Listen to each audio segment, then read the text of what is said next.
การเติมกำลังที่ดีก็คือการเติมหมูกระทะเข้าร่างกายของเฮานี่ล่ะทุกคนมื้อนี้ก็ได้ไปกินหมูกระทะอยู่พิบูลคือเก่าทุกคนเก่าหารเดิมตั้งเป็นหารประจำแล้วล่ะว่าเฮาสิเจอหารที่ถูกใจนะทุกคนเนาะถ้าไปหารอื่นแล้วมันบ่คุ้มก็เสียดายเงินซื่อๆมาหารนี้ยามใดหันคนบ่เคยน้อยถอยลงเลยทุกคนเอ้ยคนเต็มหารทุกมื้อเลยนี่ไปกินสวงที่ว่ามันมีคนละครึ่งนะทุกคนโครงการคนละครึ่งหั่นโอ้ยคนโคตรหลายโชคดีได้ที่ว่าคนไทยเขามีโครงการคนละครึ่งนะแต่ว่าคนลาวเฮาบ่ได้เนาะไปซื้อของซื้อหยังนะซื้อนั่นซื้อนี่แล้วเขาสิถามว่าใช้สิทธิ์คนละครึ่งไหมคะเขาก็สิว่าจังซี่นะดิก็เลยบอกว่าบ่มีจ้าบ่ได้เฮ็ดเขาก็ว่าอ้าวคือบ่เฮ็ดเฮามีสิทธิ์เฮาต้องใช้สิทธิ์ให้มันคุ้มเด้อก็บ่ได้บอกเขาไปดอกเนาะว่าเฮาเป็นคนลาวก็มีแต่บอกว่าบ่ทันจ้าเพราะว่าถ้าสมัครไปบ่ทันก็คือบ่ได้บางคนก็บอกว่าสมัครแต่บ่ก็โช ผ่า คน ดีเด้เนาะทุกคนเนาะคนไทยเขามีโครงการคนละครึ่งแบบนี้เขาไป นะ ซื้อของซื้อสิ่ง แต่เขาจ่ายแต่ครึ่ง ก็ดีใจนำคนที่เขาได้เนาะทุกคนเนาะซื้อราคาเต็มแต่เฮาจ่ายครึ่งนึงนี่ถือว่าเลิศได้ราคานี่มาเว้าเรื่องกินหมูกระทะมากินอาหารนี่ประมาณ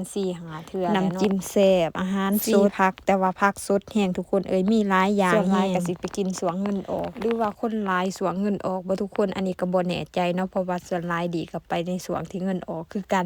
เรื่องกินน่ะก็อยากกินทุกมื้ออยู่แต่ว่าเฮาก็ต้องเบิ่งงบประมาณเฮาเองจัดสรรปันส่วนว่าเดือนนี้สิกินส่ำใดสิจงส่ำใดสิออมส่ำใดสิฝากมาให้ลูกส่ำใดคลิปนี้ก็ประมาณนี้แหละเนาะทุกคนสุดท้ายนี้ก็ฝากไปติดตามบ้านแดงเด้อทุกคนชื่อเดียวกันกับเพจเลยบ๊ายบายเดี๋ยวคลิปหน้าสิเอาหยังมาให้เบิ่งฝากติดตาม